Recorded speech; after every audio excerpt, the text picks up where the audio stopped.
Merkis, the Lemurian Codex. So my embodiment journey with it.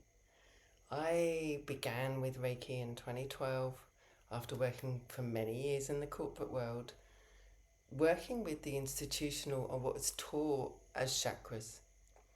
Then, some years later, I started seeing these two interlocking circles coming into each chakra point, rotating dependent on the client, dependent on what was going on, not the fixed way that the current chakra system is depicted. So two interlocking circles at each chakra point. I was working with it. I felt the sessions expand, the strength of the treatments expand. Yeah, I didn't quite know what it was I was called to work with. I then, many years later, learned that it was the Vesica Pisces. I'm not sure of the years, yet I started to introduce quantum healing, because with working with the Vesica, I was able to work with the chakras within and around the body. So your soul star and your earth star and everything in between. This has all been the culmination, the path to me recalling Merkis. Understanding that what we had previously been taught served its purpose, yet it was really masculine orientated. Reiki is very masculine orientated. Many of the modalities are. Merkis is your feminine consciousness. It is the library of feminine consciousness.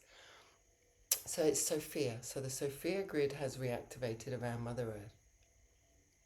The dragon lines are all part of the same story. They are reactivating within Mother Earth. Many of what we understood to be ley lines are actually dragon lines.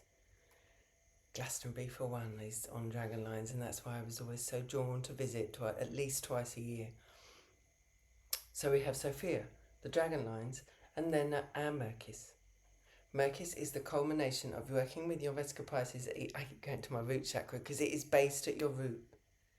We start at the root. We work with our root. And they are, if you like, androgynous. Lemuria is androgynous. So masculine and feminine based on where you are energetically.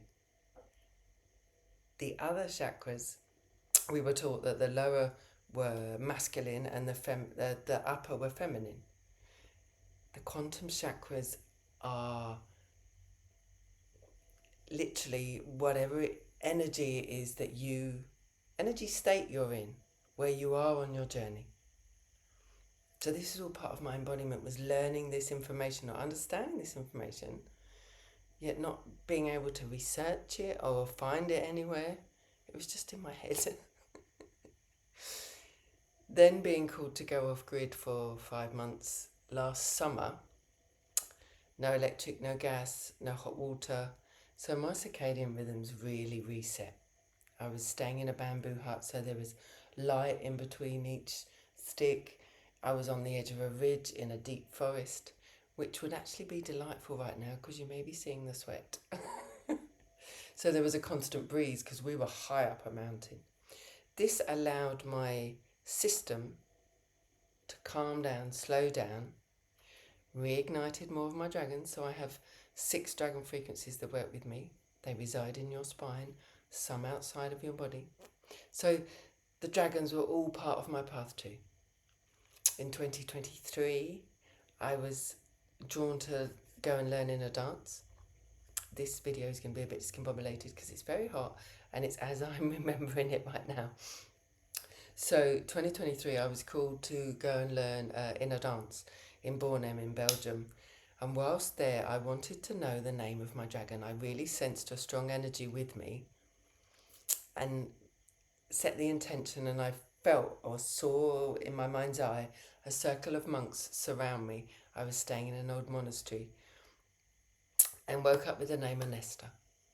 I have since reactivated, remembered 6 different frequencies. So Anesta lives at my feet, Esmeralda at my heart, Geraldina at my left shoulder, Nicoletta at my right, Conifer is above my head, very much connected with my granddad, and then Seraphim sits behind my occiput.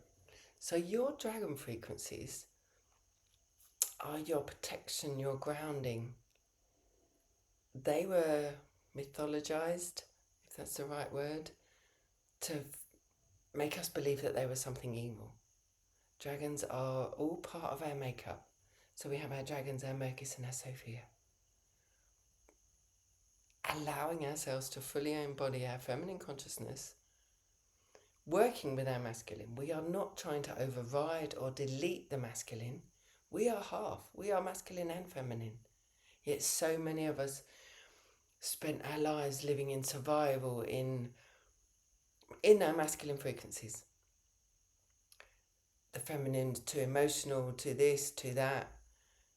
People are learning to understand that your femininity, your feminine consciousness is your power.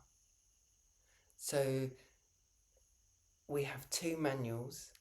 With the 1,000 pages that came through, there was so much, and some of it was repeated. I was just feeling the same information over and over again. Yet just kept typing because I wanted to be sure. And I wanted to be sure again. So when I went through it all, it was rewriting it all semantically so that it didn't overwhelm your system. Because I went through a process of real actualization that threw me off a little while. I had to relearn everything, in the sense of I'd been in that field where we were going to rise higher and we were leaving our body and we were going somewhere. No, we are rooting deeply into our root, into our bodies. And this is what is so key with Merkis. It helps you to incarnate into your body, fully understand who you are, going into a level of truth, trust, clarity and understanding of everything. It allows you to trust in the unseen, knowing that the future is going to be amazing, even though we can't quite see it or can't quite feel it. I'm going to leave it there for today and go out into the air. Namaste.